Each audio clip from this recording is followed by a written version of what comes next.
We have all been challenged in heated arguments by people who differ from us in their opinions. Sometimes people are determined to argue and spend excessive time justifying their aggression and emotional responses. As we also know from experience and as pointed out in an article written by human behavior specialist Dr. John Demartini, all that arguing can take a toll on both parties' immune systems and overall well-being. Well, to discuss further, I'm joined now by Dr. John Demartini. Welcome. Great to have you with us, John. Thank you. I suppose everything should be okay if we all master the art of winning an argument, but you say we need the challenge.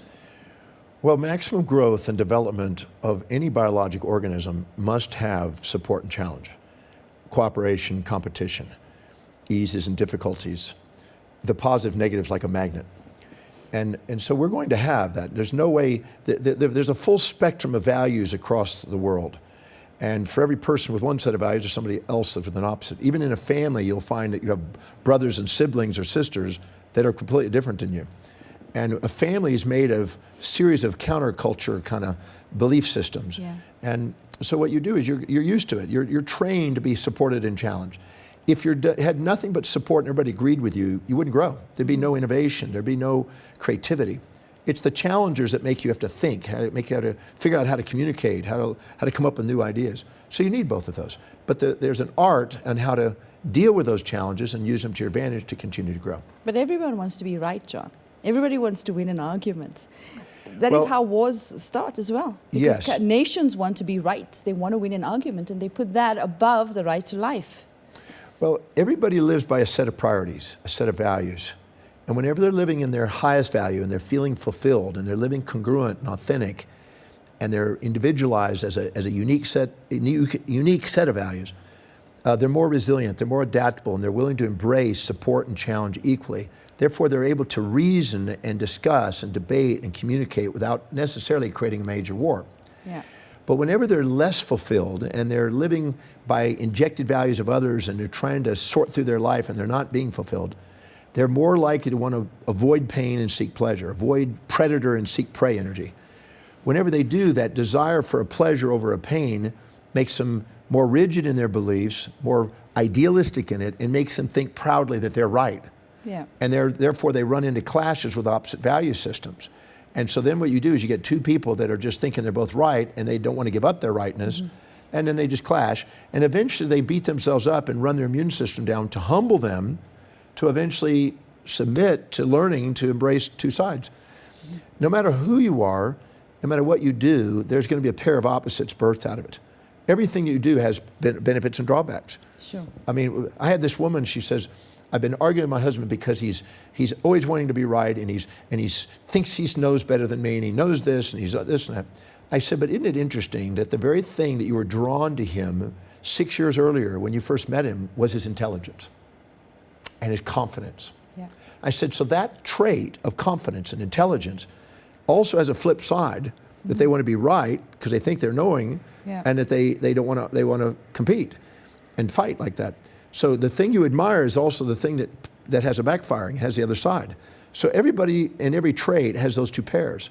So learning how to find out what they're dedicated to, serving you, is essential. In every relationship, whether it be business relationship or personal relationship, it's wise to ask who I'm with, whoever I'm working with on a regular basis, find out what they value, find out what's important to them, and ask how specifically is what they're dedicated to, what's most important to them, helping me fulfill what I am. If I can't see it, I'm going to be right, I'm going to be challenged, I'm going to get self-righteous, I'm going to try to coerce them as an autocrat, trying to push them, and they're going to fight back. But if I can find out how what they're doing serves me and how it helps me in my life, I'm more resilient because I feel like I'm getting benefits and drawbacks. And if I can find out what I'm dedicated to is serving them, we've got some sort of mechanism to communicate with to be able to transcend Sure. the conflict of rightness, because rightness doesn't get you anywhere. It just gets you into the conflict. I think that's important what you said. We need to transcend that. We have to transcend that and realize that everybody contributes to the planet in their own value system. And the more broadened our mind, the less narrowed our mind, the more we can see how everybody contributes, and we can say thank you and move forward. Sure. If not, we're going to be a rigid mind, narrowed mind. We think we're right, they're wrong, and we just humble ourselves and break our physiology down until we're humbled. Yeah, I think it's important also to put yourself in the other person's shoes to be able to appreciate where that person is coming from. You know, they say with age comes wisdom. I find that as I'm aging, I'm a lot more mellow and I'm open to different perspective as well. And I think that's important also to take on a non-judgment approach. But what would you say is the best way to diffuse a really tense situation if you're really finding it difficult to actually see that other person's point of view? Well, if you're right, you got nowhere. Yeah. Because you're just gonna bang your head against the wall, as they say. Yeah. So you want to stop and think for a second, because if you're in total emotional, you're just going to act like an animal and you're going to want to fight with them. If you stop and reflect, what are they doing? What specific trait, action, or inaction are they doing that's upsetting you? And where do I do that? Pluck the mote out of your own eye before you pluck it out of the others, I think. Absolutely. The biblical statement said. Where am I doing that? I've yet to see somebody be angry with somebody about some behavior that it's not reminding them of something they're feeling shame about in their own life. Yep. We only get resentful over things or angry with things that remind us of parts of us we haven't loved yet. And that's humbling, if we can actually see that. But that's the way to communicate. Yeah. When we can finally realize that what we see in them is us, and that they're reminding us of something we're judging in ourselves, we can realize that they could be our teacher, and they could be our friend, and they could be teaching us how to master our life, and then appreciate them, and then we can communicate, we both grow. Because if you walked in a room, I love this dynamic because I do it in the seminars. If you walk in a room and you walk in and they say, oh, Dr. Demartini, you're amazing, you're a great person. And you go, well, not really. If you talk to the people I know, I'm just a guy, and you put yourself down, they're going to lift you up. Because anytime you put yourself lower than what people think you are, they lift you up, they praise you. But if you walked in the room and you said, well, it took you long enough to know how great I was, and you put yourself above them, they'll immediately put you down. Yeah.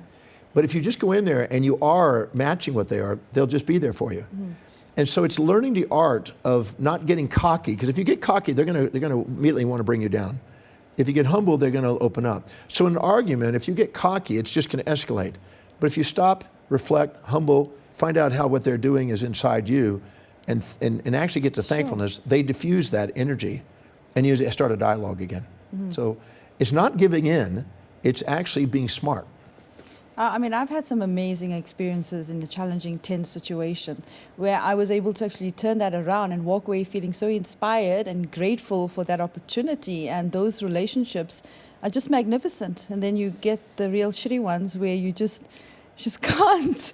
You have to find a reason just to stay calm and not walk away from it. And I think personal relationships can be more challenging because you tend to take each other for granted in a family, and that sense of entitlement comes in as well. I think that's where the real challenge is. Sometimes you like a fight.